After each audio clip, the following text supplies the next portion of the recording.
Hello every one. അപ്പോൾ നമുക്കൊരു പുതിയ ജേർണലിംഗ് സ്റ്റാർട്ട് ചെയ്യാം. അത് തുടങ്ങുന്നത് എങ്ങനെയാണെന്ന് ഞാൻ കാണിച്ചു തരാം. ആദ്യം നമ്മളൊരു ജനൽ പോലെ 2 പേജ് ഒട്ടിച്ചിട്ട് ജനൽ പോലെ കട്ട് ചെയ്തിട്ടെടുക്കണം. പിന്നെ നമ്മൾ ചുറ്റും ഇങ്ങനെയൊക്കെ ചെയ്തെടുത്തിട്ടുണ്ട്. ഞാൻ കാണിക്കാൻ മറന്നുപോയി. പിന്നെ ഇതിൻ്റെ സൈഡിലൊക്കെ നമുക്കിങ്ങനെ തുറക്കുന്ന രൂപത്തിൽ വേണം ഇങ്ങനെ കട്ട് ചെയ്തിട്ടെടുക്കാൻ വേണ്ടിയിട്ട്. പിന്നെ അടയ്ക്കാനും തുറക്കാനും പറ്റുന്നൊരു രീതിക്ക് വേണം ചെയ്തെടുക്കാൻ. പിന്നെ നെക്സ്റ്റ് ഞാൻ കാണിക്കാൻ പോകുന്നത്, അപ്പോൾ നമ്മൾ ചുറ്റും ഒരു മതിൽ പോലെ ഒരു ബ്രിക്സ് പോലെ ഇങ്ങനെ ക്രിയേറ്റ് ചെയ്ത് വെച്ചിട്ട് വരച്ച് വെച്ചിട്ടുണ്ട്. ഞാനിപ്പോൾ നാട്രാജിൻ്റെ കളറാണ് നമുക്ക് ഏത് കളർ വേണമെങ്കിലും ഉപയോഗിക്കാം. പെയിൻറ്റ് കളറോ ഏതോ. ഞാനിപ്പോൾ നാട്രാജിൻ്റെ വാക്സ് ക്രയോൺസാണ് ഉപയോഗിക്കുന്നത്. അത് ഉപയോഗിച്ചിട്ട് ഇപ്പോൾ ഈ 3 ഷെയ്ഡ്സാണ് ഞാൻ ബ്രിക്സ് ആ കട്ടകൾക്ക് കൊടുക്കാൻ വേണ്ടി പോകുന്നത്. കുറച്ച് പലതരം ഷെയ്ഡ്സായിട്ട് ഉപയോഗിച്ചിട്ട് എങ്ങനെ വേണമെങ്കിലും കൊടുക്കാം. ഞാൻ മിക്സഡൊക്കെ ആക്കിയിട്ടാണ് കൊടുത്തിട്ടുള്ളത്. പലതരത്തിൽ കൊടുക്കുന്നുണ്ട്. ഇപ്പോൾ റെഡാണ് ഉപയോഗിച്ചത്.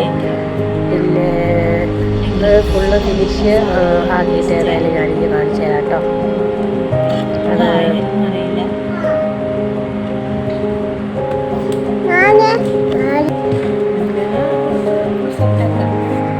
ഏകദേശം എൻ്റെത് കുറേ കൊടുത്ത് കഴിഞ്ഞിട്ടുണ്ട്.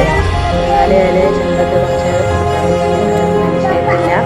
കുറച്ച് ടാസ്ക് തന്നെയാണ് ഇത് കൊടുത്തിരിക്കാൻ വേണ്ടിയിട്ട്. അപ്പോൾ ഒരു വിധമൊക്കെ ആയിട്ടുണ്ട്.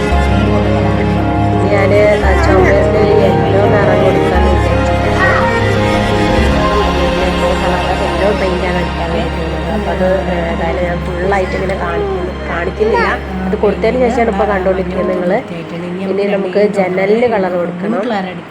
ഞാനൊരു ഷെയ്ഡൊക്കെ ഉദ്ദേശിക്കുന്നത് ചിത്രമാക്കിയിട്ട് വേറെ നിറടിക്കാം. ഇപ്പോൾ ജനലിന് ബ്ലൂ ഷെയ്ഡ് കൊടുക്കുകയാണ്. ഫുള്ളായിട്ട് കവർ എന്ന രീതിയിൽ ബ്ലൂ ഷെയ്ഡ് കൊടുക്കുകയാണ്.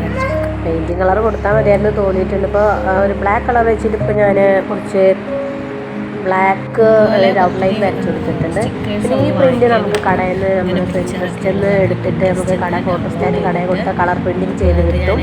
അപ്പോൾ അത് വെച്ചിട്ടാണ് ഞാൻ കുറച്ച് പ്ലാന്റ്സൊക്കെ അതിൽ കട്ട് ചെയ്തിട്ട് വെച്ചെടുക്കാൻ പോകുന്നത്.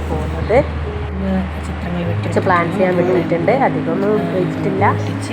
ഒരു കുറച്ചൊക്കെ വെട്ടി വെച്ചിട്ടുണ്ട്. അത് ഞാൻ ഒട്ടിച്ചെടുത്തിട്ടുണ്ട്. വിചാരിച്ച പോലെ ആയിട്ടില്ല. ഞാൻ വിചാരിച്ചത് ഇങ്ങനെ അല്ലായിരുന്നു. കുറച്ച് മാറ്റമൊക്കെ വന്നിട്ടുണ്ട്. ആദ്യമായിട്ട് വീഡിയോ ചെയ്യുന്നതുകൊണ്ട് വലിയ കൂടായിട്ടേക്കാരം. പിന്നെ ഞാനൊരു സ്റ്റിക്കർ കൂടെ ഒട്ടിച്ചിട്ടുണ്ട്. ഇനി ഏതായാലും ഇപ്പം നമുക്ക് ഓഫ്ലൈനിൽ കണ്ടിട്ട് നോക്കാം.